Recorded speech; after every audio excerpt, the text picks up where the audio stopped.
नमस्कार, मैं राहुल कुमार और आप देख रहे हैं मेरा जिला।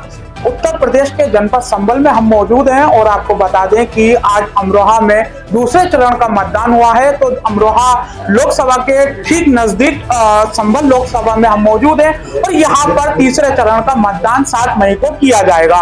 लेकिन आपको बता दें कि इस समय संभल में चुनाव की चर्चा जोरों पर है और आपको बता दें कि आज ही यहाँ पर संभल में एक बड़ा ऐलान हुआ है, जिसको लेकर आज हम यहाँ पर मौजूद हैं। और वो बड़ा ऐलान क्या है उसको लेकर जो खान साहब लोग हैं उनसे बात करेंगे और जानेंगे कि आखिर यहाँ पर क्या फैसला लिया गया है। लेकिन उससे पहले आपको बता दूं कि समाजवादी पार्टी से संभल में जियाउर रहमान वर्क को सपा प्रत्याशी बनाया गया, तो वहीं बीएसपी से यहाँ पर सोलत अली को मैदान में उतारा गया। बात करें अगर बीजेपी की, तो बीजेपी ने अपने प्रत्याशी परमेश्वर लाल सैनी पर एक बार फिर हाथ आजमाते हुए मैदान में उतारा है। तो आज जो ये फैसला लिया गया है, किस संबंध में यहाँ फैसला लिया गया है और कितने गांव के लोग मौजूद थे? यहाँ पे 200 गांवों के चुनिंदा लोग मौजूद थे। हर गांव से 2-2, 4-4 आदमी बुलाए गए थे जो गांव के जिम्मेदार लोग होते हैं और 5 विधानसभा से यहाँ आदमी आए हैं। और यहाँ पे ये फैसला लिया गया है चौधरी सोलत अली के लिए, बसपा प्रत्याशी सोलत अली हैं, उनके लिए फैसला लिया गया है। और इसी तरह से 24 तारीख को बीसी की मीटिंग थी, बीसी समाज की, उन्होंने फैसला लिया था कुंदरकी में। इसी तरीके से जिस तरीके से फैसला आज लिया गया, उन्होंने भी यही फैसला लिया कि सोलत अली को सब बीसी बिरादरी मिलकर के इलेक्शन लड़ाएगी और जिताएगी। तो अगर बात करें तो यहाँ पर जियाउर रहमान वर्क भी हैं जो अपने आप में ये कह रहे हैं कि समय संभल से समाजवादी बड़ी संख्या में जीत रहे हैं। वो उनका कहना गलत है। जिस तरीके से वर्क साहब जीता करते थे उस तरीके से हमारी बिरादरी का या बीसी बिरादरी का कोई भी नुमाइंदा इलेक्शन में नहीं खड़ा होता था, और अगर खड़ा भी होता था तो वो दूर के हुआ करते थे, कोई करीबी ऐसा आदमी नहीं हुआ करता था। एक बार विधानसभा में चांद बाबू बीसी पार्टी के टिकट ले आए थे बसपा पार्टी से, तो रिजवान साहब ने उसका टिकट कटवा करके और अपने आप लड़े। जो ये कहते थे कि हम बीसी हमारा दिल है, उस बीसी के दिल को उन्होंने तोड़ करके और उससे टिकट छीन करके खुद लड़े विधानसभा में। और जब से हमारे हाजी गुलाम मोहम्मद साहब 25 साल पहले गुजर चुके हैं, हमारी क़यादत करने वाला, हमारी रहनुमाई करने वाला अभी 25 साल से अभी तक कोई आया नहीं। आज सोलत अली साहब ने कदम उठाया, हम लोग सब लोगों के कहने से बड़ी मुश्किल तमाम ने खड़ा करा, राजी करा, और यही सोच करके यही कह करके कि जिस तरीके से हमारे हाजी गुलाम मोहम्मद हमारी रहनुमाई करते थे, आज तुम खड़े हो जाओ हमारी रहनुमाई करने के लिए। 25 साल से हमारा कोई रहनुमा नहीं था। इसी तरीके से जब टिकट मांगना हमारा बिरादरी का कोई भी आदमी लखनऊ जाया करता था किसी भी पार्टी में, तो ये कहा जा करता था ये तो तुरक बिरादरी की सीट है, आप सयादे क्या करोगे। हमारी बिरादरी सबसे ज्यादा है, और जब टिकट ही नहीं मिला हमारी बिरादरी के किसी नुमाइंदे को, तो वो क्या लड़ता। जब एक लगातार एक ही सीटिंग एमपी को और सीटिंग एमएलए को टिकट देती रही पार्टियां, तो कोई लड़ते रहे। तो इससे आप लोग नाराज है कि घर पर ही टिकट मिल रहा है? हाँ, इसी से आप नाराज हैं कि सपा सांसद डॉक्टर वर्क के बाद में उनके जो पोते हैं जियाउर रहमान को टिकट दिया है, उसी से नाराज हैं आप लोग? हम लोग क्या चाहते हैं आप? हम ये चाहते हैं कि सोलत साहब यहाँ से एमपी बने। इसे अपने यहाँ से हमने अभी विधायक बना के भेजा था 2022 में। इसने वहां तक किसी का फोन तक उठाना तैयार नहीं है, किसी काम का विधायक नहीं है, ये एमपी का लायक नहीं है ये जी। तो समाजवादी से तो वो कुंदरकी से विधायक ने बनाया था, विधायक भी से जो टीम अब लगी पड़ी है ये लड़ रहे हैं, इन लोगों ने विधायक बनाया था, ये विधायक बनने लायक भी नहीं है। अखिलेश उनका कहना है कि अखिलेश यादव ने अपना सर्वे कराया, उसी को लेकर इन्हें यहाँ पर प्रत्याशी बनाया गया है। बाकी ऐसा कोई प्रत्याशी दिखा नहीं है जो भारी बीजेपी को टक्कर दे सके। ऐसा कोई नहीं है, सर्वे सब फर्जी है। वो इन्होंने कौम के नाम पे डर रखा है लोगों को और अखिलेश को। नहीं, ऐसा हुआ है कि जैसे उनका इंतकाल हुआ डॉक्टर वर्क साहब का, वो बड़े नेता थे, फेमस थे, और वो उनकी जो है बहुत बड़ी पहुंच भी रही है और मुसलमानों में उनकी छवि भी रही है, ऐसा नहीं है। तो उनके लोगों ने 10वां तीजे में काफी तादाद में, ज्यादा से ज्यादा तादाद में, और ये नहीं कि इसी कॉन्टेंसी के पूरे उसके जो है प्रदेश के लोग उनके वहाँ पहुंचे, इसलिए भीड़ जुट गई। भीड़ तो जुट जानी चाहिए भाई, उनका शौक था, तकलीफ थी।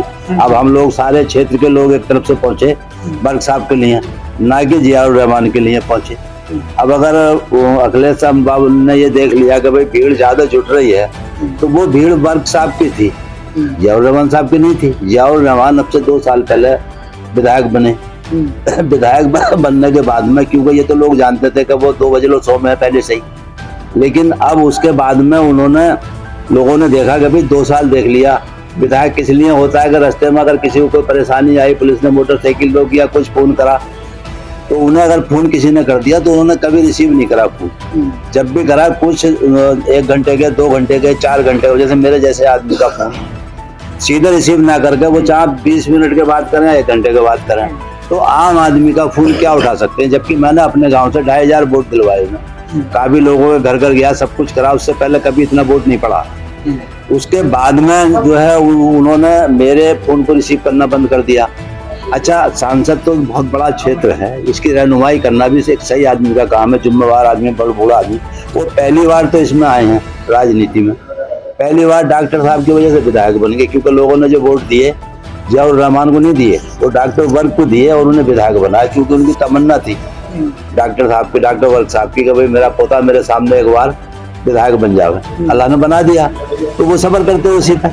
अच्छा, हम देख रहे हैं कि इस बार चुनाव में, लोकसभा में अभी तक इकबाल महमूद जो है सपा विधायक हैं संभल से, वो काफी नामी हस्ती हैं, 7 बार के विधायक हैं वो, लेकिन अभी तक मंच पर और नामांकन वाले दिन दिखाई नहीं दिए। क्या लगता है कि कहीं ना कहीं वो भी नाराज हैं?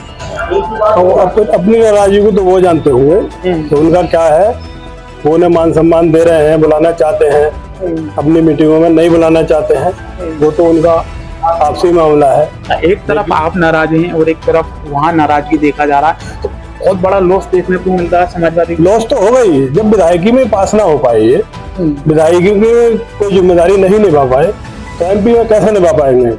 अब रही बात टिकट की, जो भीड़ इन्होंने दिखाई थी वो भीड़ संभल की नहीं थी, रस्म तीजे की। इन्होंने सकलैन किया कि एक भीड़ एडिट करके और वो सीडी अखिलेश जी को दिखाई थी, राष्ट्रीय अध्यक्ष जी को, उसमें बरेली का एक नाम लिख के आ रहा है, वो फर्जी सीडी थी। उसी के आधार पर इन्होंने डरा धमका के ब्लैक मेल करके टिकट कराया है। इनकी जिम्मेदारी नहीं है, ये बन ही नहीं पाएंगे। हम लोग तो वहाँ मौजूद थे, काफी संख्या में लोग वहाँ पहुंचे थे। वो वीडियो जो वहां पे गई है, जो उस पर चली थी, एक इन्होंने चैनल पे चलाई थी, वो उसमें बरेली की वीडियो है, सकलैन मियां की वीडियो है। वो बात आपकी ठीक है, लेकिन इस बात को हम नहीं मानते हैं। नहीं, क्या कहना चाहते हैं? आज बिरादरी एक साथ में आई है और आज जो फैसला लिया है उसके लिए है, लेकिन हमने देखा है कि उनका भी कहीं ना कहीं संभल लोकसभा में कम प्रवेश है, लोग नाराज हैं, SC बोर्ड भी नाराज है कि वो आ नहीं पा रहे हैं, तो इसको लेकर क्या कहेंगे?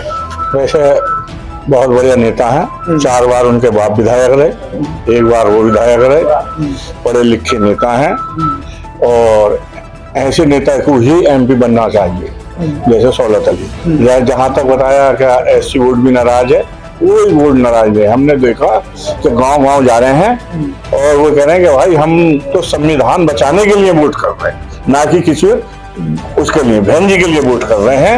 और एक वोट तुम अपनी खसाब बिरादरी को संभालो, हमारा एक वोट भी खराब नहीं होगा। ऐसे जब हमने उनका देखा तो लोगों में जज्बा पैदा हुआ। खसाब बिरादरी ने भी अपनी मीटिंगें शुरू करी। आज तुमने मीटिंग देखी है कि यहाँ पे 200 गांव के लोग इकट्ठा हुए, और वो लोग इकट्ठा हुए कि जिनके पीछे जैसे अभी बताया गया 2500 वोट मैंने अपने गांव से दिलवाए थे जिया रहा। तो ऐसे ही 200 गांव के आदमी जो 2500 और 3-3 हजार वोट दिलवाने वाले आदमी है, तो उसका तुम हिसाब किताब लगा लो। एक तरफा मामला सौलत साहब का। लेकिन एक चीज है, जो विधायक हैं और सपा प्रत्याशी, हमने उनसे बात की, उन्होंने कहा कि मैं हमेशा मुसलमानों के लिए हमेशा आवाज उठाता रहा हूँ, मेरे दादा आवाज उठाते रहे, लेकिन अब क्या नौबत आ गई कि एक तो सम्मेलन करना पड़ा, फिर उसके खिलाफ जाना पड़ रहा है समाज में। क्या 20 साल में कोई ये बता सकते हैं कि हमने कहीं डिग्री कॉलेज बनवाया? MP रहने के बाद में कोई ये बता सकते हैं कि हमने कहीं कोई भी ऐसी करी जो कि हम उसे याददाश्त कर लें? कोई ऐसी है, कोई उनके वो नहीं। क्या सिर्फ एक ही चीज से वो है कि हम दारू वाले हैं, मुसलमान है, भड़काऊ भाषण देके हम वोट लेने के लिए हम ठगे जाए? एक ठगाई करते हैं उनके पीछे। ऐसा बहुत जागरूक हो गई जनता, हर चीज को जानती है। महंगाई कैसी चल रही है, आपने ये देखा होगा कि डींगरपुर से कुंदरकी की सड़क की जो है आज 5 साल भी MP भी रहे, वो 2 साल ही हो गए, 7 साल में 1 करोड़ रुपए भी लगवाते तो 8 करोड़ रुपए लग जाते। वो सड़क तक की उनसे आज तक बनी ना, क्या है ना वो कर लेने के साथ हम उनकी ठगाई में आ जाने के साथ हम बहुत बड़े नारा तकबीर होगा अल्लाह अकबर, हम पीछे पीछे अखिलेश के और उनके नारे लगाते रहेंगे दरी बिछा कर। अब्दुल का यही काम रह गया, दरी बिछाने गए। तो आपने देखा कि यहाँ हमने लोगों से बात की और बात करने के बाद कहीं ना कहीं पता चल रहा है कि इस सीट पर कहीं ना कहीं मुकाबला बहुत कड़ा होने वाला है और इस सम्मेलन से कहीं ना कहीं जियाउर रहमान वर्ग को नुकसान देखने को मिल रहा है। संभल से मेरा जिला के लिए राहुल कुमार।